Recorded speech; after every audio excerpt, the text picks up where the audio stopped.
Hello everyone, welcome again. आज के video में हम कवर करेंगे व्हाट इज़ पर्सपेक्टिव प्रोजेक्शन। इसके पहले वाले वीडियो में मैंने अपलोड कर दिया है व्हाट इज़ पैरेलल प्रोजेक्शन, तो आप उसको पहले देख लें। ये प्रोजेक्शन का दूसरा टाइप है पर्सपेक्टिव प्रोजेक्शन।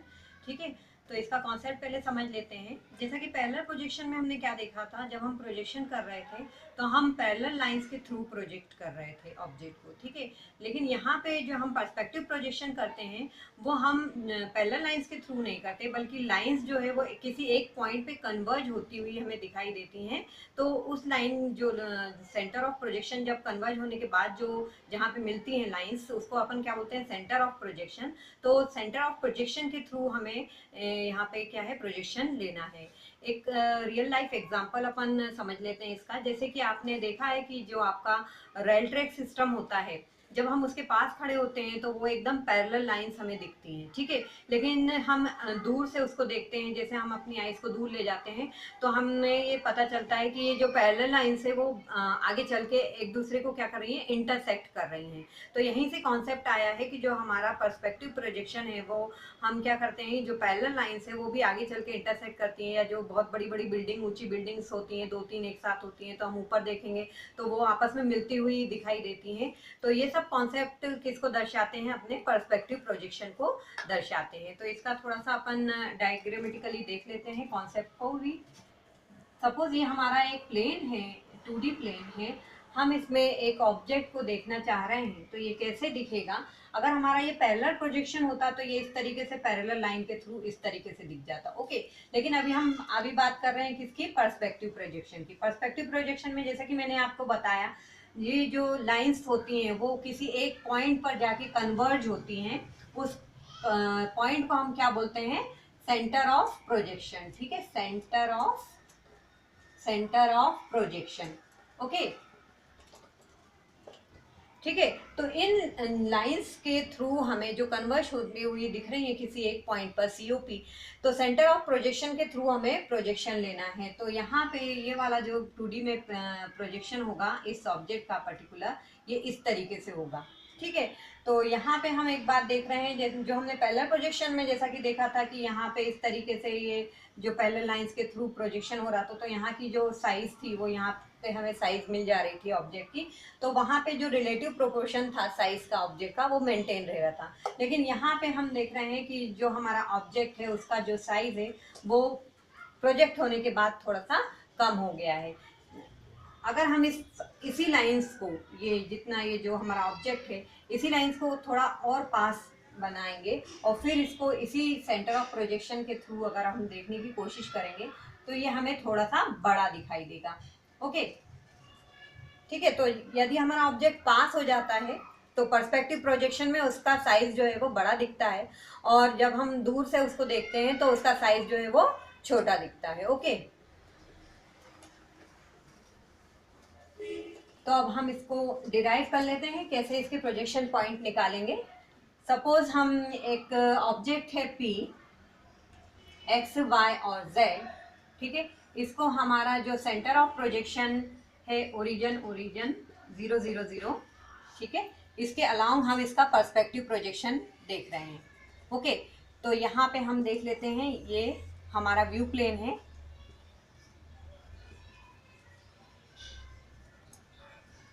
ठीक, इसको हम दे देते हैं x डैश y डैश, और यहाँ पे ये जो डिस्टेंस है इसको मैंने दिया है d, तो ये हो गया d। ठीक, ये हो गया अपना x डैश। ठीक है, तो अब यहाँ पे मुझे क्या दिख रहा है, अब मैं x डैश y डैश को निकालना स्टार्ट करते हैं। हम x डैश y डैश को कैसे x और y के टर्म्स में निकाल सकते हैं। यहाँ पे हमें क्या दिख रहा है, दो सिमिलर ट्राइंगल दिख रहे हैं। एक ट्राइंगल तो ये दिख रहा है हमें, ठीक है, और एक ट्राइंगल ये बड़ा वाला पूरा दिख रहा है। ठीक है, तो जो ट्राइंगल की प्रॉपर्टी होती है, यदि दो सिमिलर ट्राइंगल हमें मिलते हैं तो उनका जो करस्पॉन्डिंग रेशियो होता है उनकी जो साइड्स का, वो मेंटेन रहता है। तो इसके अकॉर्डिंग हम लिख लेते हैं जो रेशियो मेंटेन रहता है ट्राइंगल का, x dash upon D, x dash upon D. और बड़ा वाला ट्राइंगल इसका यहाँ पे कितना हो जाएगा, इक्वल टू, ये पूरा कितना है z, और ये कितना है x, x अपॉन z। ठीक है, इसका x कोऑर्डिनेट अपन ने ले लिया x upon z coordinate z, और इसका x डैश अपॉन d। तो x डैश यहाँ से कितना मिल गया हमें, x dash equal to x upon z। ठीक है, और d हो गया ये इंटू में। ठीक, ये हो गया x z अपॉन डी लिख सकते हैं इसको, क्योंकि ये ऊपर जाके फिर x इंटू डी ही हो जाएगा। तो इसको मैं लिख लेती हूँ x dash equal to x upon z by D. ठीक है, इसी तरीके से हम y को निकाल सकते हैं। ठीक है, y dash upon D equal to y upon z। ठीक है, तो y डैश हमें क्या मिल जाएगा, y डैश इक्वल टू मिल जाएगा y upon z into D. इसको फिर मैं ऐसे लिख सकती हूँ y upon z by D. ठीक है, y upon z by D. ठीक है, और z डैश तो इक्वल टू z। ठीक है, तो ये इक्वेशन आपको समझ में आ गई। ये just property of similar triangle कि हम जो उसके साइड है उसका जो रेशो होता है, अगर हमारे पास दो सिमिलर ट्राइंगल हैं तो उसका रेशो जो है वो साइड का रेशो प्रोपोर्शन जो उनका रहता है वो मेंटेन रहता है। तो ये रिलेशन हमने इसमें डेवलप किया। इससे एक्स डैश का वैल्यू निकल कर आ गई, इधर से वाई डैश की वैल्यू निकल के आ गई। ठीक है, तो इसका मैट्रिक्स होमोजीनियस रिप्रेजेंटेशन किस तरीके से हो जाएगा वो अभी अपन देख लेते हैं। इसको हम मैट्रिक्स के फॉर्म में, जो हमारा मैट्रिक्स बनेगा पर्सपेक्टिव का, वो किस तरीके से बनेगा होमोजीनियस रिप्रेजेंटेशन में 1 0 0 0 0 1 0 0।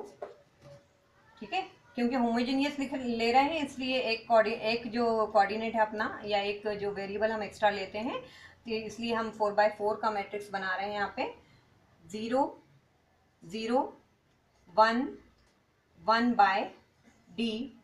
ठीक है, और 0 0 0 0।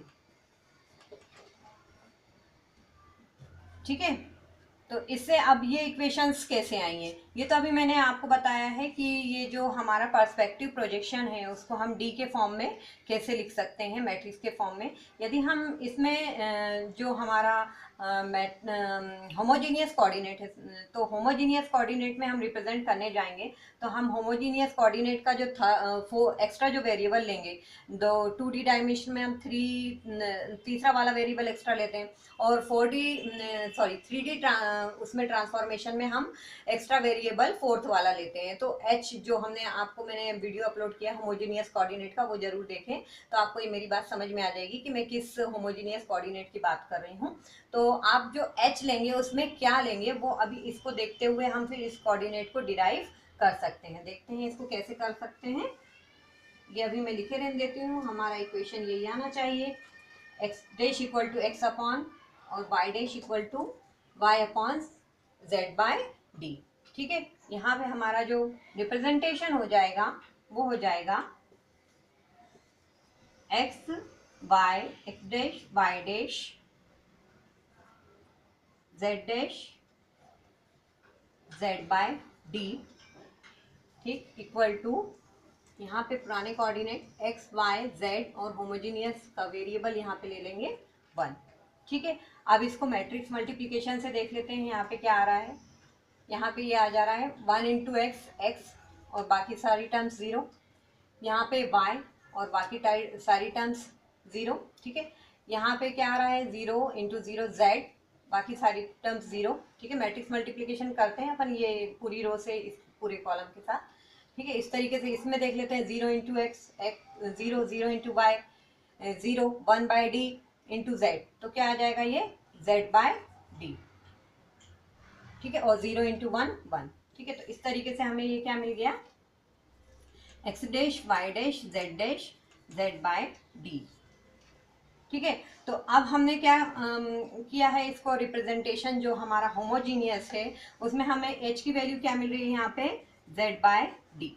ठीक, अब होमोजीनियस कोऑर्डिनेट में और जो हमारे सिंपल कार्टेशियन कोऑर्डिनेट होते हैं उसमें संबंध मैंने आपको रिलेशन एक बताया था कि x इक्वल टू क्या होता है, एक्स डैश अपॉन h। जो हम होमोजीनियस रिप्रेजेंटेशन करेंगे एक्स एच अपॉन h। ठीक है, तो यहाँ पे हम ऐसे ही लिख सकते हैं, जो हमारा x है, जो हमारा x डैश आएगा वो हमारा आएगा पुराना x अपॉन h। h क्या है, z बाय डी।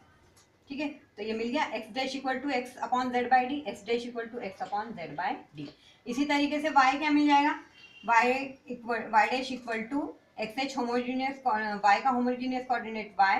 ठीक है, और h हमने क्या लिखा है, z बाय डी। तो y डैश इक्वल टू क्या मिल गया, y upon Z by D. ठीक है, तो यहाँ h हमने क्या फिक्स कर दिया है, z बाय डी, जिससे कि हमें जो हमारी इक्वेशंस हमने डिराइव की थी, x dash equal to X upon Z by D और y dash equal to y upon Z by D, ये हमें मिल जाती हैं। किसके लिए, अपने पर्सपेक्टिव प्रोजेक्शन के लिए। ठीक है, तो ये हो गया इसका मैट्रिक्स रिप्रेजेंटेशन।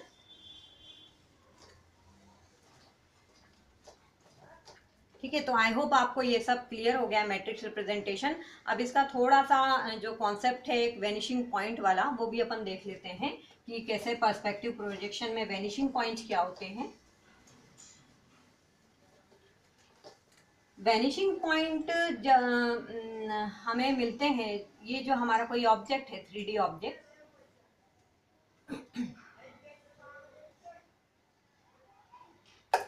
थोड़ा नीचे बना लेते हैं क्योंकि इसकी एजेस को मुझे दिखाना है, तो करना है।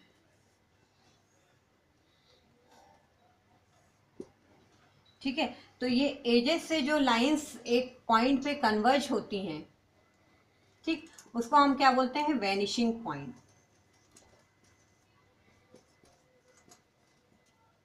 ठीक है, तो किसी भी ऑब्जेक्ट के लिए कई सारे वेनिशिंग पॉइंट हो सकते हैं। जब हम एक ही वेनिशिंग पॉइंट निकालते हैं तो उसे बोलते हैं वन पॉइंट पर्सपेक्टिव प्रोजेक्शन। ठीक है, यदि हमारे वेनिशिंग पॉइंट 2 निकलते हैं, सपोज ये इस ऑब्जेक्ट के थ्रू अगर मैं निकालना चाहूँ, ठीक है, तो यहाँ से ये एज कन्वर्ज होके इसमें मिलेगी, ये एज कन्वर्ज होके इसमें मिलेगी। ठीक है, तो 2 मुझे वेनिशिंग पॉइंट मिल गए। तो इस जब हम 2 वेनिशिंग पॉइंट निकाल पाएंगे किसी ऑब्जेक्ट के लिए, तो हम उसे कौन सा पर्सपेक्टिव प्रोजेक्शन बोलेंगे, टू पॉइंट पर्सपेक्टिव प्रोजेक्शन। और जब हम इसी तरीके से 3 पॉइंट वेनिशिंग पॉइंट निकाल पाएंगे इस तरीके से, तो हम इसे क्या बोलेंगे, एक नया ऑब्जेक्ट बताती हूँ मैं आपको, इस तरीके से।